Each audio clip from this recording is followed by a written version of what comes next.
Hello बच्चों, my name is Ramashankar Singh and you are watching my YouTube channel RS physics panda. Today I am going to discuss class 11th topic that is motion in a straight line. और उसमें पहला topic है mechanics. आप समझ लीजिए कि पूरी physics की 11th के फिजिक्स की रीड है ये मैकेनिक्स। अगर हम इसे कायदे से समझ जाते हैं तो कंपटीशन का मान के चलिए कि 40% क्वेश्चन मैकेनिक्स से ही आता है। तो मैकेनिक्स है क्या? मैकेनिक्स है क्या उसको हम समझे। The branch of physics that deals with the condition of rest R motion of material object. With the condition of rest R motion of material object means rest और मोशन के बारे में जो ब्रांच हमें सिखाएगी वो हमारी क्या होगी? मैकेनिक्स होगी। ठीक है, हम लोग देखते हैं मैकेनिक्स में क्या क्या चीजें और हम सीखेंगे। मींस मैकेनिक्स में हमने क्या क्या सीखना है। मैकेनिक्स की 3 ब्रांचेज हैं, मैकेनिक्स की 3 पार्ट हैं। क्या क्या है? सबसे पहला है स्टैटिक्स, स्टैटिक्स। दूसरा है kinematics and third is dynamics. Third is dynamics. अब इन सब के बारे में थोड़ा सा ब्रीफ स्टडी कर लेते हैं। स्टैटिक्स क्या है?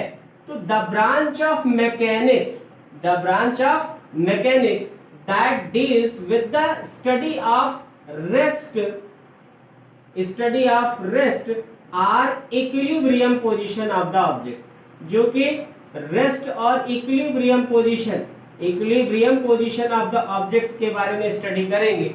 मीन जिसमें स्पेशली हम रेस्ट या कहा जाए जो इक्विलिब्रियम का मतलब होता है कि अगर किसी ऑब्जेक्ट पर नेट फोर्स 0 लग रहा है तो ऑब्जेक्ट इक्विलिब्रियम में होता है। तो रेस्ट के बारे में अगर हमें स्टडी करने को मिल रहा है तो वो ब्रांच हमारी क्या होगी? स्टैटिक्स होगी। काइनेमेटिक्स में क्या हो गया? The branch of mechanics, the branch of mechanics that deals with the study of motion of the object। यहां ध्यान देना है, motion of the object, motion of the object without knowing, without knowing the cause of motion, without knowing the cause of motion। मुझे cause of motion means क्यों object motion में कर रहा है। if we don't want to study about that then that branch of mechanics that is called kinematics।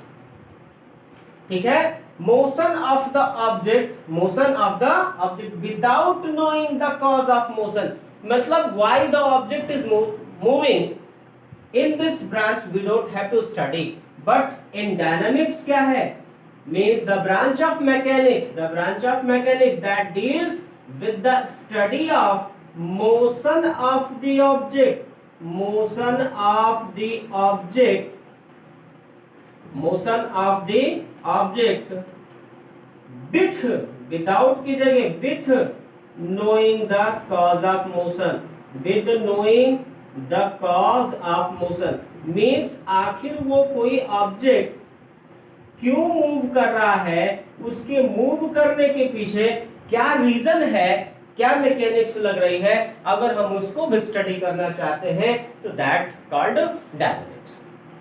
मुझे लगता है ये बात थोड़ी थोड़ी समझ में आ चुकी होगी कि मैकेनिक्स क्या है। द ब्रांच ऑफ फिजिक्स है, वो फिजिक्स की ब्रांच है जिसमें हम रेस्ट और मोशन के बारे में स्टडी करने चल रहे हैं। रेस्ट और मोशन के बारे में स्टडी करने चल रहे हैं। अब यहाँ पर रेस्ट और मोशन के बारे में अलग अलग हमारी पार्ट हो गए। स्टैटिक्स में rest or equilibrium position of the object, rest or equilibrium position of the object. यहाँ पर motion of the object without knowing the cause of motion and motion of the object with knowing the cause of motion. ये चीज हमको ध्यान देना है। तो अब सबसे पहले हम लोग समझें कि आखिर रेस्ट क्या है और मोशन क्या है। ठीक है, जरा हम लोग ध्यान दें कि व्हाट इज रेस्ट। रेस्ट क्या है? रेस्ट क्या है हम लोग कहते हैं, इसको जरा ध्यान से समझिए कि if the position of the object, if the position of the object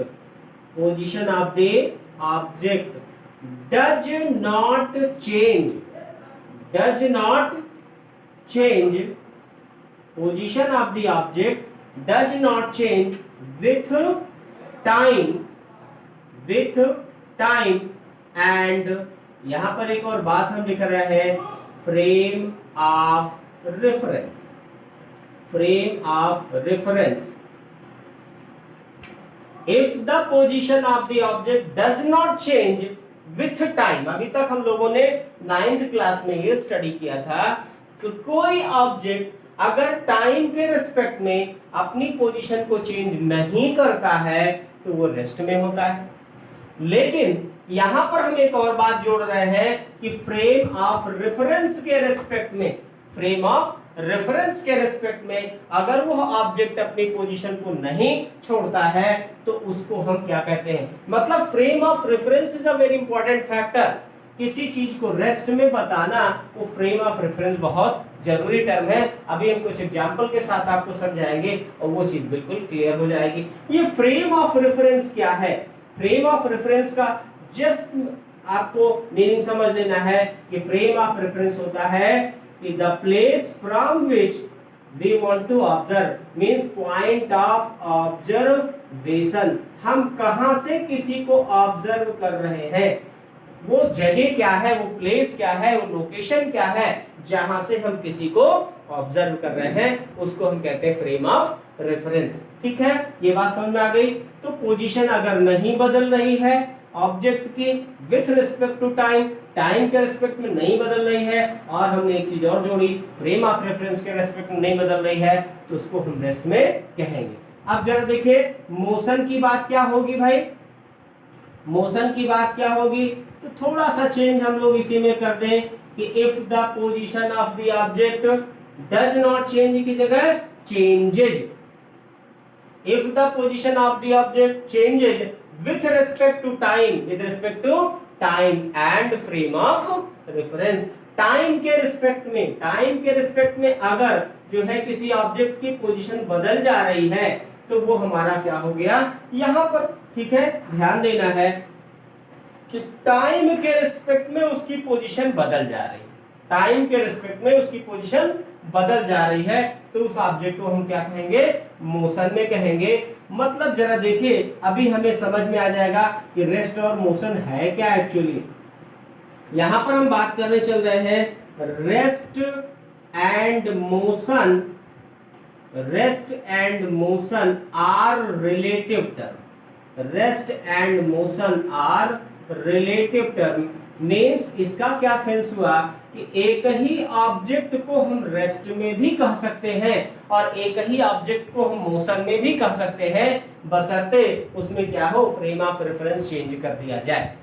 frame of reference अगर हम चेंज कर दें, देखने की जगह हमने चेंज कर दी, तो हमको कोई ऑब्जेक्ट रेस्ट में भी दिख सकती है और वही ऑब्जेक्ट मोशन में भी दिख सकती है। जैसे एक एग्जांपल आप लोगों ने ध्यान दिया हो, जैसे कहते हो अर्थ इज रिवॉल्विंग। ठीक है, अर्थ रिवॉल्व कर रही है, अर्थ रिवॉल्व कर रही है या रोटेट कर रही है, अर्थ रिवॉल्व कर रही है या रोटेट कर रही है। अब कभी हमें आपको क्या लगा, हमें आपको कभी लगा कि अर्थ रिवॉल्व या रोटेट कर रही है? हम अर्थ पर रहते रहते कभी ये ऑब्जर्व नहीं कर सकते हैं कि अर्थ जो है रोटेट या रिवॉल्व कर रही है। लेकिन जब इसको हमने कहां से देखा, स्पेस में से देखा। देखो फ्रेम ऑफ रेफरेंस मेरा अर्थ है, फ्रेम ऑफ रेफरेंस हमारा अर्थ था, तो अर्थ से जब हमने देखा तो ये सभी रेस्ट में दिख रहे थे, कोई भी मूव करता हुआ दिखाई नहीं पड़ा, ना हम मूव कर रहे हैं ना हमारे सामने वाला कोई आदमी मूव कर रहा है। लेकिन अगर हमने इसी को क्या किया, देखा, कहां से, स्पेस से देखा, तो हमें ये दिखा कि पूरी की पूरी अर्थ जो है रोटेट और रिवॉल्व दोनों कर रही है। तो मेरी देखने की जगह बदल गई, लोकेशन बदल गई, और लोकेशन बदल गई तो हमने जिस ऑब्जेक्ट को रेस्ट में कहा था वो ऑब्जेक्ट मोशन में हो गई। जरा एक दूसरा एग्जांपल जो बहुत जनरल सा एग्जांपल है, जो आप डेली लाइफ में देख सकते हैं, suppose that you are sitting in a train, आप एक ट्रेन में बैठे हो, तो एक आपका पैसेंजर मान लीजिए ये है, ठीक है, और एक पैसेंजर ये है, दो पैसेंजर हैं, दोनों पैसेंजर सपोज कर लो बैठे हुए हैं, ये दोनों सीट पर बैठे हुए हैं भाई, और एक तीसरा आदमी जो कि प्लेटफॉर्म पर खड़ा है, third person that is standing on the platform, वो प्लेटफॉर्म पर खड़ा है, ठीक है। आप इससे बात कर रहे हो, अभी ट्रेन रेस्ट में है, आप दोनों लोग बात कर रहे हो, ठीक है, ट्रेन रेस्ट में है। सडनली या ट्रेन का जाने का टाइम हो गया, ट्रेन स्टार्ट्स मूविंग, ट्रेन क्या करने लगी, मूव करने लगी। अभी आपने कहा ये दोनों रेस्ट में है, ठीक है, अब क्या कहोगे, आप कहोगे कि ये दोनों जा रहे हैं, भाई ट्रेन जा रही थी, दोनों जा रहे हैं, लेकिन देखो इसके रिस्पेक्ट में ये दोनों मूव कर रहे हैं, इसके इस पर्सन के रिस्पेक्ट में ये दोनों मूव कर रहे हैं, बट ये दोनों क्या कहेंगे, अरे तुम भी आराम से बैठे हो, मैं भी आराम से बैठा हूं, मतलब इन दो, इसके रिस्पेक्ट में इसकी पोजीशन नहीं बदल रही है, तो ये रेस्ट में है दोनों, लेकिन इसके रिस्पेक्ट में इन दोनों की पोजीशन बदल रही है, तो ये मोशन में है। तो एक ही चीज रेस्ट में भी दिख रही है, एक ही चीज मोशन में भी दिख रही है, इसीलिए कहा गया rest and motion are relative term. Rest और मोशन क्या है, रिलेटिव टर्म है। अब हमको थोड़ी थोड़ी जानकारी और आगे बढ़ानी है। देखते हैं भाई, हम लोग अब समझे क्या है, डिस्टेंस क्या है, डिस्प्लेसमेंट क्या है, ठीक है। चलिए सबसे पहली बात हम समझते हैं, इस सब चीजों को हम लोगों ने थोड़ा सा पढ़ भी लिया है, लेकिन थोड़ी सी हम अपनी समझ को और बढ़ाएं। डिस्टेंस क्या है, देखिए सपोज करिए कोई एक ऑब्जेक्ट पॉइंट ए से चलना स्टार्ट करता है और उसका डेस्टिनेशन, उसका टारगेट पॉइंट बी पर है, तो उसके जाने का सपोज करो इधर गया, यहां से गया, यहां चला गया, ये रास्ता था, ऐसे गया और अगेन ये है, दिस इज द वे। ये सपोज कर लो 1 किलोमीटर, ये 2 किलोमीटर, ये 1 kilometre, this is 1 kilometre, this is 1 kilometre and this is half kilometre, suppose करो ये था भाई।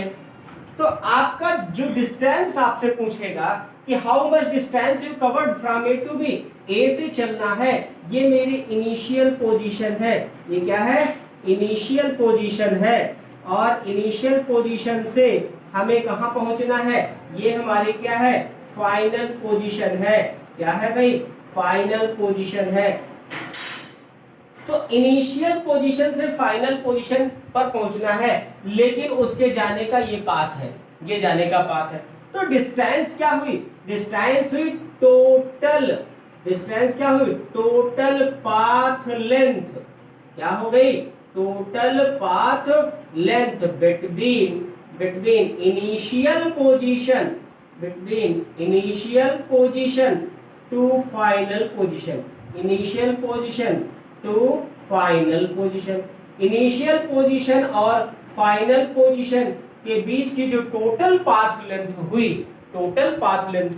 उसको हमने क्या कहा, डिस्टेंस कहा। क्या कहा भैया, डिस्टेंस। तो ये टोटल पाथ लेंथ 1 + 2 + 1 + 1 + 1 + हाफ, ये कितना हो गया, 3 4 5 6 6.5 kilometre, this becomes the distance. Is it clear, मेरी बात समझ में आ गई होगी।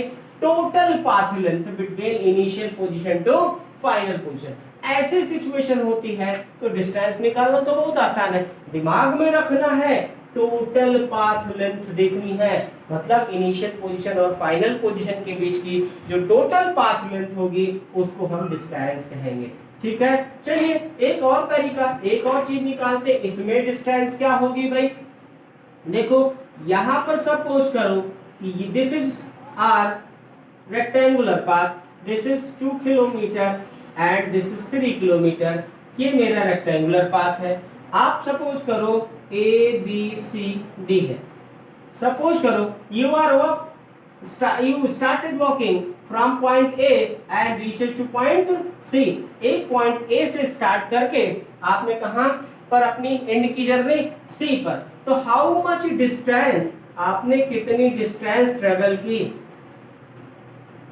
आपने कितनी डिस्टेंस ट्रेवल की, तो दिस मच मींस यहां से क्या हो गया, ये ए बी हो गया और बी सी हो गया, इसको ऐड कर लिया, दैट बिकम्स 5 किलोमीटर। बहुत आसान है, हमने बता दिया भाई टोटल पाथ लेंथ बिटवीन, जो रास्ता तय किया मैंने वो डिस्टेंस हो गई। चलिए प्रॉब्लम फिर कहां से आती है भाई, जब इतना सरल है तो प्रॉब्लम कहां से आती है। चलिए ये हमारा हो गया। सपोज करो कि ये हमारा कोई सर्कुलर पाथ है जिसकी रेडियस 7 सेंटीमीटर है, 7 सेंटीमीटर है। यहां से सपोज करो if you are starting to travel from point O से चल करके ए, और ए से चल करके आप बी पर पहुंच गए, ओ से चल करके ए एंड ए से चल करके आप बी पर पहुंच गए। अब आपसे कहा जाए कि आप निकालो कितनी डिस्टेंस आपने ट्रेवल की, डिस्टेंस कितने ट्रेवल की। तो ओ से ए चले, ओ से ए चले, प्लस यहाँ ए से बी, ये आपका कैसा पाथ है, कर्व पाथ है, तो आर्क जो है आर्क ए बी हो गया, आर्क ए बी हो गया। अब अगर हमें कह दिया जाए ये आर्क कितना होगा, तो देखो भाई ये आर्क कितना होगा, अब हमें आर्क निकालना पड़ेगा। तो यहाँ पर ये टोटल जो हमारा सरकमफ्रेंस था, टोटल सरकमफ्रेंस का ये 1/4 पार्ट लग रहा है, तो टोटल सरकमफ्रेंस का 1/4 पार्ट ये हो गया। तो टोटल सरकमफ्रेंस कितना होता है 2 पाई आर, 2 पाई आर का 1/4 पार्ट। चलो भाई कितना हो जाएगा 7 प्लस ये 1/2, पाई की जगह पर 1/2, 22/7 into R that is 7, cancel हो गया, that is 11, mean 7 plus 11 that is 18 metre, 18 centimetre. ये हमारा क्या हो गया, डिस्टेंस हो गया। इस टाइप के क्वेश्चन में थोड़ी सी प्रॉब्लम होती है।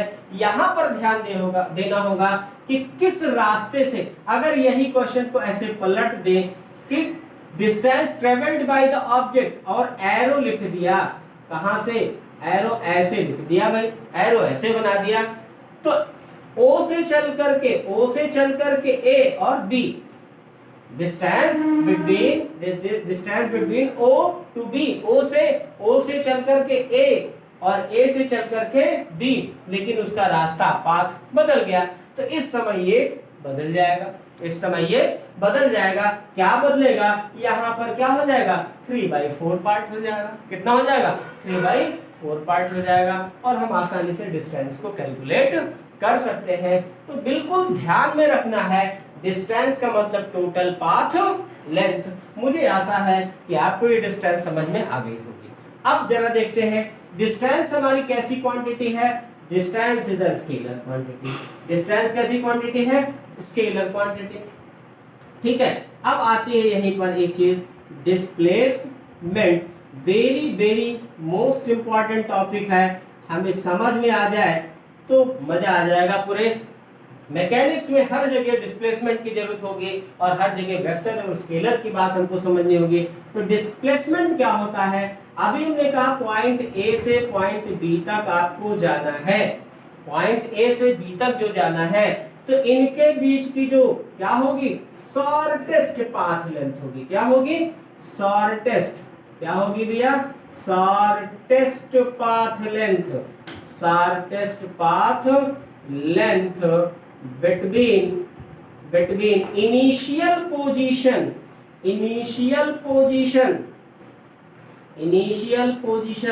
to final position, initial position से फाइनल पोजीशन के बीच की जो शॉर्टेस्ट पाथ लेंथ होगी उसको हम क्या कहेंगे, डिस्प्लेसमेंट। क्या कहेंगे, डिस्प्लेस। ध्यान में रखना है, शॉर्टेस्ट मतलब, जरा देखो इसको और हम समझना चाहेंगे कैसे हम इसको सॉल्व करेंगे, तो इसको ध्यान दीजिए कैसे। देखो भाई, जैसे सपोज करो कि अभी मैंने आपको बताया कि ये मेरा एक रेक्टेंगुलर पाथ था, ये हमारा 3 हो गया, ये 4 हो गया, और सपोज करो कि कोई एक पर्सन ए से बी और बी से पहुंचता है सी, ए से चलता है बी और बी से चलता है सी, तो आपसे कह दिया जाए कि कैलकुलेट डिस्प्लेसमेंट। क्या कैलकुलेट करो, डिस्प्लेसमेंट। तो देखो बहुत आसान है, डिस्प्लेसमेंट हमें अगर कैलकुलेट करना है तो थोड़ा सा ध्यान देना होगा। क्या ध्यान देना होगा, शॉर्टेस्ट पाथ लेंथ। क्या ध्यान देना होगा, शॉर्टेस्ट। तो भैया ए से बी, बी से सी, अरे इसका शॉर्टेस्ट ये होगा, तो shortest path length means AC होगा। तो AC को कैसे निकालोगे? अरे दिस बिकम्स 90 डिग्री, तो ये 3 है ये 4 है, तो apply Pythagorean, so that becomes 5, ये हमारा 5 हो जाएगा। हमें लगता है समझ में आ गया होगा। जबकि डिस्टेंस की बात करा जाए तो डिस्टेंस कितना हुआ? 3 + 4 दैट इज 7 हुआ, और डिस्प्लेसमेंट 5 हुआ, डिस्प्लेसमेंट 5 हुआ। देखो ऐसी सिचुएशन में ऐसे देखो, यहां से यहां तक आप ट्रेवल किए, this is a straight line, ये सपोज करो 5 किलोमीटर है, तो डिस्टेंस कितना हुआ? ये 5 किलोमीटर हो गया। डिस्प्लेसमेंट कितना हुआ? This becomes also 5 kilometre. तो आपने देखा दोनों एकदम बिल्कुल स्ट्रेट है, दोनों स्ट्रेट है, तो यहाँ डिस्टेंस और डिस्प्लेसमेंट इक्वल हो सकता है। ठीक है, डिस्टेंस और डिस्प्लेसमेंट इक्वल हो गया। डिस्टेंस देखो यहाँ पर डिस्प्लेसमेंट से ज्यादा हो गया, डिस्टेंस यहाँ पर देखो डिस्प्लेसमेंट से ज्यादा हो गया। इसका ये सेंस निकल रहा है कि डिस्टेंस डिस्प्लेसमेंट के इक्वल हो सकता है। डिस्टेंस लेकिन कभी भी डिस्प्लेसमेंट से कम नहीं हो सकता है। डिस्टेंस हमेशा डिस्प्लेसमेंट से ज्यादा ही होगा। बराबर हो सकता है, बराबर हो सकता है, लेकिन कभी डिस्टेंस डिस्प्लेसमेंट से कम नहीं हो सकती है। ये बात को ध्यान में रखना है। चलो एक आध और अगर हम लोग बात करें कि कैसे डिस्प्लेसमेंट फाइंड करेंगे। ठीक है, डिस्प्लेसमेंट फाइंड करने के तरीके वही सर्कुलर पाथ में फिर से बात हम लोग कर ले। चलो रेडियस हमारी कितनी है? 7 सेंटीमीटर मान लिया। तो हमको अगर पता करना है पॉइंट O से चल करके A तक गए, A से चल करके आप कहाँ तक आ गए? B तक आ गए, B तक आ गए, तो आपसे कह दिया जाए क्या निकालो? डिस्प्लेसमेंट। तो हमें क्या है? इनिशियल पोजीशन, ये क्या है? इनिशियल है, ये इनिशियल पोजीशन है, और ये क्या है? Final position. We don't have to think, मुझे कुछ भी नहीं सोचना है, यहाँ से सीधे सीधे मुझे पता लग गया डिस्प्लेसमेंट 7 सेंटीमीटर, और डिस्टेंस अभी मैंने करके दिखाया था। चलिए एक और देखते हैं। क्या क्या देखते हैं? ये सपोज करो कि मेरा कोई स्क्वायर पाथ है, स्क्वायर पाथ है, ये 4 4 4 4 है। ठीक है, स्क्वायर पाथ है। A से चल करके B पहुंचे, B से पहुंचे C, C से पहुंचे D, और अगेन यहाँ A से चल करके A से गए B, B से गए C, C से गए D, और कहां पहुंच गए? A पर। तो डिस्प्लेसमेंट A टू A कितना हुआ? और डिस्टेंस आपसे कह दिया A टू A कितना हुआ? तो डिस्प्लेसमेंट अरे जहां से चले थे वहीं पहुंच गए, डिस्प्लेसमेंट जहां से चले थे वहीं पहुंच गए, और डिस्टेंस आपने क्या किया? पूरा 16 मीटर कवर किया। ये बात शायद समझ में आ गई होगी। ठीक है, चलिए डिस्प्लेसमेंट आपने देखा, डिस्प्लेसमेंट 0 भी हो रही है, लेकिन डिस्टेंस आपकी 0 नहीं हो रही है। अगर कोई ऑब्जेक्ट मूव कर रहा है तो डिस्टेंस 0 नहीं होगी, डिस्प्लेसमेंट 0 हो सकता है। अभी और एक और कंडीशन देखो। ठीक है, एक और कंडीशन हम लोग देखते हैं। तो हमें डिस्प्लेसमेंट और डिस्टेंस में डेफिनेशन भी पढ़ लिया, साथ साथ में मुझे पता लग जाएगा कि दोनों के उसमें क्या समानता है और क्या डिफरेंसेस है। Means what are there the similarities and what are the differences. क्या क्या इसमें सिमिलर है और क्या क्या डिफरेंस है, ये दोनों चीजें हमको क्लियर हो जाएंगी। चलिए सपोज करो कि ये मेरा इनिशियल पॉइंट ऑफ स्टार्ट है, ये पॉइंट ऑफ स्टार्ट है, मींस इसको मैंने कह दिया ओरिजिन। क्या कह दिया? ओरिजिन। और किसी भी पॉइंट की, किसी भी ऑब्जेक्ट की लोकेशन हम तभी बता सकते हैं बेटा जब तक कि हमें ओरिजिन पता ना हो। Means if we want to discuss the exact location of the object, तो first of all we have to fix the starting point, that is origin. हमें उसको ओरिजिन मान के चलना हो। सपोज करो कि एक कोई स्टूडेंट A से चल करके B तक जाता है जो कि 3 किलोमीटर थी। ठीक है, और B से चल करके अगेन वो C तक पहुंच जाता है, यहां से 1 किलोमीटर की डिस्टेंस है। तो आपसे पूछा जाए कि how much distance you have covered and what is the displacement, displacement क्या हुआ? तो देखो भाई, अगर इधर हम पॉजिटिव मान रहे हैं तो इधर नेगेटिव मानेंगे, इधर हम पॉजिटिव मान रहे हैं तो इसका हम, ये ओरिजिन है, ओरिजिन के राइट हैंड साइड पॉजिटिव और लेफ्ट हैंड साइड क्या होता है, नेगेटिव, ये मुझे पता है। तो भाई देखो डिस्टेंस कितनी हुई, 3 किलोमीटर गया, 3 किलोमीटर वापस आया, ये 1 किलोमीटर और चला गया, तो 3 + 3 + 1 दैट इज 7 किलोमीटर ये हो गया, बट डिस्प्लेसमेंट -1 किलोमीटर हो गया। क्यों? क्योंकि ओरिजिन से वो नेगेटिव साइड में आ गया। तो यहाँ पर एक चीज और आपने सीखा, डिस्टेंस तो हमेशा पॉजिटिव होता है लेकिन डिस्प्लेसमेंट नेगेटिव भी हो सकता है, डिस्प्लेसमेंट नेगेटिव भी हो सकता है। तो डिस्टेंस हमेशा पॉजिटिव होगा, डिस्प्लेसमेंट पॉजिटिव, नेगेटिव, जीरो सभी हो सकता है। और एक चीज और क्या सीखा, डिस्टेंस डिस्प्लेसमेंट के इक्वल हो सकता है but distance is never less than displacement. Is it clear? ये बात समझ में आ गई? तो मुझे लगता है इसको पढ़ने में आपको मजा आ रही होगी, बहुत ही इजीएस्ट टॉपिक है, लेकिन अगर आपने इसको सिंसियरली पढ़ा तो मुझे लगता है कि इसमें बहुत मजा आएगी। ठीक है, चलिए बहुत छोटा सा टॉपिक था, मुझे लगता है समझ में आ गया होगा। ठीक है, और अगर भाई आप लोगों को समझ में आ रहा है तो मेरे इस यूट्यूब चैनल को आप लोग शेयर कर दो, लाइक कर दो, सब्सक्राइब भी कर दिया करो। ठीक है, चलिए अभी हम लोग देखते हैं स्पीड। ठीक है, स्पीड। अब स्पीड क्या है, बिल्कुल पता है, स्पीड क्या है, distance upon time, distance upon time. अरे तो distance covered per unit time, distance covered by an object, distance covered by an object per unit time, per unit time is called speed. क्या होगी, speed. क्योंकि ये सब बहुत छोटे छोटे टॉपिक है इसीलिए हम इसको थोड़ा सा जल्दी कर रहे हैं। और ये क्या है, स्केलर क्वांटिटी है।